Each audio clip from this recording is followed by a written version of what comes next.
Hey guys, I just wanted to come on here and do a quick review of my new pop-on veneers. I have my top in, obviously, but I'm a previous Shiny Smile customer, and I wanted to kind of compare the two.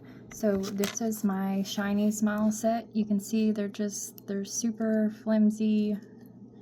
I've had a set crack up the front.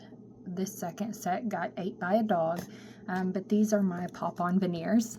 So super, super stout. Yeah, they do have a little give so they can move over your teeth, but also if you look right here, they have put like a filling where I don't have a tooth, so it keeps them more sturdy and lets you eat soft foods.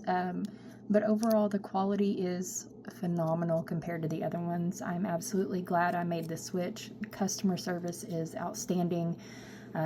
Honestly, I tried to order another set of these Snap-on or Shiny Smiles, and after 3 weeks of not getting an answer of whether or not they had my scans on file, I went ahead and made the leap to pop-on veneers, and I'm super, super glad that I did.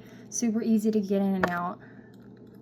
Just pop right on. They look great. I've had so many compliments, and I cannot wait, honestly, to order the Halloween ones that have the fangs. But yeah, you won't be disappointed. Make the switch or make the leap and get your perfect smile. They are so simple, so much more affordable than implants, and nobody can tell the difference.